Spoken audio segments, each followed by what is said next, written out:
Sir next ನಿಮ್ಮ ಸಿನಿಮಾಗಳು ನೋಡಿದ್ರೆ lot of love is happening there and ಈಗ ಆ್ಯಕ್ಷನ್ಗೆ ಬಂದಿದ್ದೀರಿ. ಸೊ ಈಗ ಲವ್ ಆ್ಯಕ್ಷನ್ನ ಬಿಟ್ವೀನ್ ಇಲ್ಲ, ನನಗೆ ಎರಡು ಈಕ್ವಲಿ ಇಷ್ಟ. ಬಟ್ ಲವ್ ಆ್ಯಕ್ಷನ್ನ ಲವ್ ಆರ್ ಆ್ಯಕ್ಷನ್? ಅಲ್ಲ, ಹಂಗೆ ಹೇಳಿದ್ರೆ ಲವ್ ಅಂತಲೇ ಹೇಳಬೇಕು. Because I am a lovely man. ತುಂಬ ಲವ್ ಮಾಡಿದ್ದೀನಿ ಲೈಫಲ್ಲಿ. ತುಂಬ ಪ್ರೀತಿ ಸಿಕ್ಕಿದೆ ನನಗೆ. ನಾನು ತುಂಬ ಕೊಟ್ಟಿದ್ದೀನಿ. ನನಗೂ ತುಂಬ ಪ್ರೀತಿ ಸಿಕ್ಕಿದೆ. Basically I am A very emotional man.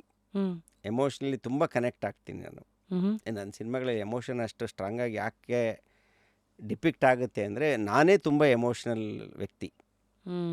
ಅದಕ್ಕೆ ಜಾಸ್ತಿ ಬೆಲೆ ಕೊಡೋಂಥ ವ್ಯಕ್ತಿ. ನನಗೆ ಸಂಬಂಧಗಳಿಗಿಂತ, ಮನುಷ್ಯರಿಗಿಂತ, ಸಂಬಂಧಗಳಿಗಿಂತ ದೊಡ್ಡದು ಯಾವುದೂ ಅನಿಸಲ್ಲ ನನಗೆ. ಪ್ರೀತಿಗಿಂತ, ಭಾವನೆ ತುಂಬಿರೋ ಅದಕ್ಕಿಂತ ಇದೆ ದುಡ್ಡು ಕಾಸು ಅದು ಇದು ಅವೆಲ್ಲ ಯಾವತ್ತೂ, ಅದನ್ನು ಯಾವತ್ತೂ ಅದಕ್ಕೆ ಗೌರವ ಕೊಟ್ಟಿಲ್ಲ.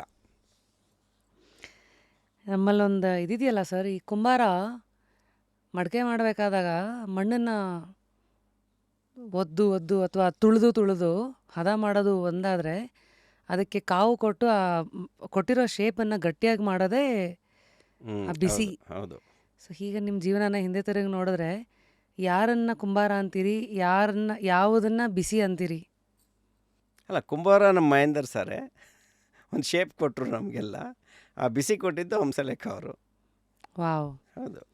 ಸೊ ಆವತ್ತಿನ ಗಟ್ಟಿಯಾಗಿ ಮಡಕೆ ಗಟ್ಟಿಯಾಗಿ ನಿಲ್ಲೋಕ್ಕೆ ಕಾರಣನೇ ಅವ್ರು ಕೊಟ್ಟಂಥ ಕಾವು. ಹೇಳ್ದಲ್ಲ, ನಾನು ಕ್ರಿಯೇಟಿವ್ ಆಗಿ ನಾನು ಏನಾದರೂ ಸ್ವಲ್ಪ ಮಾಡಿದ್ದೀನಿ ಅಂದರೆ ಅದು ಅವರಿಂದನೇ ಕಲ್ತಿರೋವಂಥದ್ದು, ಹಂಸಲೇಖ ಅವರಿಂದ. ನಿಮ್ಮ ಮತ್ತೆ ಹಂಸಲೇಖ ಸರ್ ಸಂಬಂಧ ಇವತ್ತವರೆಗೂ ಹೇಗಿದೆ? ಮತ್ತೆ ಗುರು ಶಿಷ್ಯರ ಸಂಬಂಧ ದಿನ ಟಚಲ್ಲಿ ಇರ್ತೀರಾ? ಅದೆಲ್ಲ ಹೇಗಿರುತ್ತೆ? ದಿನ ಟಚ್ಚು ಅದೆಲ್ಲ, ಅದು ಹೇಳಿದ್ನಲ್ಲ ಇಲ್ಲಿ ಬಂದಾಗ. ಅವರು ಯಾವತ್ತಿಗೂ ಗುರುನೇ, ನಾವು ಯಾವತ್ತಿಗೂ ಶಿಷ್ಯರೇ. ಅವ್ರಿಗೆ ಸಿಕ್ಕಿದಾಗ ಮಾತಾಡ್ತೀವಿ, ಕ್ಲೋಸ್ ಆಗಿರ್ತೀವಿ. ಅವ್ರು ಏನಂತ ಕರೀತಾರೆ ನಿಮ್ಮನ್ನ, ನೀವು ಏನಂತ ಕರಿತೀರ ಅವ್ರನ್ನ? ಅವರು ನನ್ನ ಫುಲ್ ಪೆಟ್ ನೇಮ್ ಎಲ್ಲ ಕೊಟ್ಟಿರ್ಬೇಕು. ಕರೆಯೋದು. ಓ, ಶಶಾಂಕ್. ಕೇಳಿದ್ರೆ ಯಾವತ್ತಾರ ಅವ್ರನ್ನ, ಯಾಕೆ ಸರ್ ಶಶಾಂಕ್ ಅಂತ ಹೆಸರು ಕೊಟ್ರಿ ನನಗೆ ಅಂತ? ಕೊಟ್ಟಾಗಲೇ ಹೇಳ್ಬಿಟ್ರಲ್ಲ ಅವರು.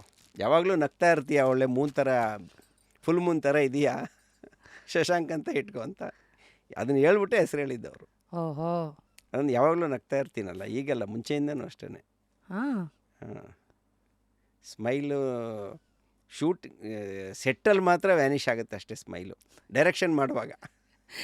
ಅದು ಏನು ತುಂಬ ಪ್ರೆಷರ್ ಇದ್ದರೆ ಮಾತ್ರ. ಪ್ರೆಷರ್ ಇಲ್ಲ ಅಂತಂದರೆ ಅಲ್ಲೂ ನಗ್ತಾನೆ ಇರ್ತೀನಿ, ಕ್ಯಾಶುವಲ್ ಆಗೇ ಇರ್ತೀನಿ. ಸರಿ, ಸ್ಕ್ರಿಪ್ಟಾ ಸ್ಪಾಂಟ್ಯಾನಿಟಿನಾ? ನಾನು script. I believe in script. ಸಕ್ಸಸ್ಸಾ ಸ್ಯಾಟಿಸ್ಫ್ಯಾಕ್ಷನ್ನಾ? ಸ್ಯಾಟಿಸ್ಫ್ಯಾಕ್ಷನ್. ನಾನು ವರ್ಕ್ ಮಾಡೋದೇ ಅದಕ್ಕೆ. ಸಕ್ಸಸ್ ಏನು ಆಗುತ್ತೆ ಇಲ್ಲ ಅನ್ನೋದೆಲ್ಲ ಗ್ಯಾರಂಟಿ ಇರೋದಿಲ್ಲಲ್ಲ. ನಾವು have to work for our satisfaction ಅಷ್ಟೇ. ರಿಜೆಕ್ಷನ್ನಾ ರಿಫ್ಲೆಕ್ಷನ್ನಾ? ರಿಫ್ಲೆಕ್ಷನ್ನೇ. ಎಲ್ಲದರಲ್ಲೂ ಏನಾದರೂ ಒಂದು ತಿರುಳನ್ನು ತೊಗೊಂಡು ಅದನ್ನು ಮತ್ತೆ ಅದು ಬೆಳಕಂತಾನೆ ತಿರುಗಿಸ್ಕೊತೀರಿ ಯಾವತ್ತು? Every experience is A learning.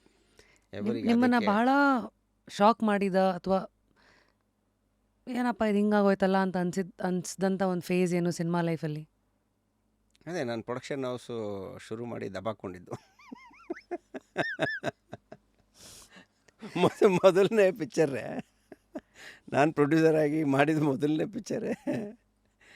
ಹಾಗೆ ನನ್ನ ನಿರೀಕ್ಷೆ ಮೀರಿ ಸೋತೋಯ್ತು.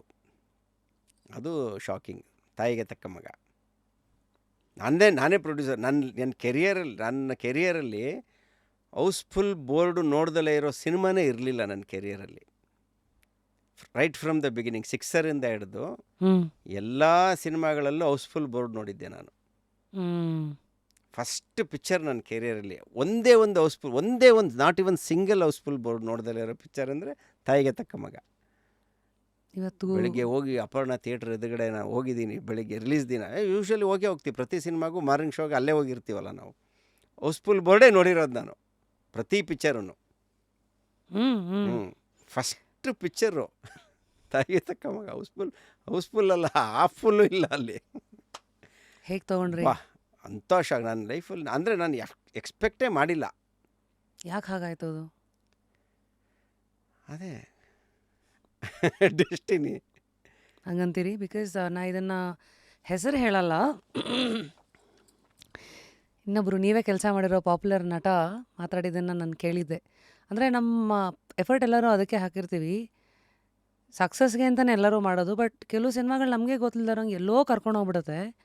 ಕೆಲವುದು ಟೈಮ್ ಚೆನ್ನಾಗಿಲ್ಲ ಅಂದಾಗ ನೀವು ಏನೇ ಮಾಡಿ ಹೌದೌದು ಅಂತ. ಸೊ ಇದೆ ಇದೆ. ಇದು ಎಸ್ಪೆಷಲಿ ಭಾರತೀಯ ಸಂಸ್ಕಾರದಲ್ಲಿ, ನಂಬಿಕೆಯಲ್ಲಿ ಆಸ್ಟ್ರಾಲಜಿನ ತುಂಬ ನಂಬೋ ಇದು. ಸೊ ಈ ಟೈಮಿಂಗು ಎಲ್ಲ ನೀವು ನಂಬ್ತೀರಾ? ಆಸ್ಟ್ರಾಲಜಿ ಅಸ್ಟ್ರಾಲಜಿ ಅದು ಇದು ಅದರಲ್ಲೆಲ್ಲ ನನಗೆ ನಂಬಿಕೆ ಇಲ್ಲ. ಬಟ್ ಏನೋ ಒಂದು ಟೈಮ್ ಅನ್ನೋದು ಒಂದು ಇದೆ ಅನ್ನೋದಂತೂ ನಿಜ. ಒಳ್ಳೆ time, bad time, good time ಅನ್ನೋದು ಇದೆ. ಒಂದು ಫ್ರೇಸ್ ಇರುತ್ತೆ ಎಲ್ಲ ಮನುಷ್ಯನಿಗೂ, ಅದೊಂದು ಇರುತ್ತೆ.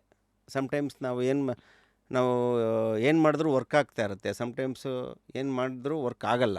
ಹಂಗಂತ ಎಫರ್ಟ್ ಸೇಮೇ ಇರುತ್ತೆ ಅಲ್ವಾ? ಅದು ಆ ಟೈಮು ಅದು ಇದು ಅಂತ ಏನೋ ಗೊತ್ತಿಲ್ಲ. ಸೊ ಇವಾಗ ನಿಮ್ದು ಯಾವ ಟೈಮ್ ಸರ್? ಈಗಂತೂ ಚೆನ್ನಾಗಿ ನಡೀತಾ ಇದೆ ಟೈಮು. ಹಾಂ, ಎಲ್ಲಿವರೆಗೂ ನಮ್ಗೆ ಸಕ್ಸಸ್ ಇರುತ್ತೋ ಅಲ್ಲಿವರೆಗೆ ತನಕ ನಮ್ಮ ಟೈಮ್ ಚೆನ್ನಾಗಿದೆ ಅಂತ ಅರ್ಥ.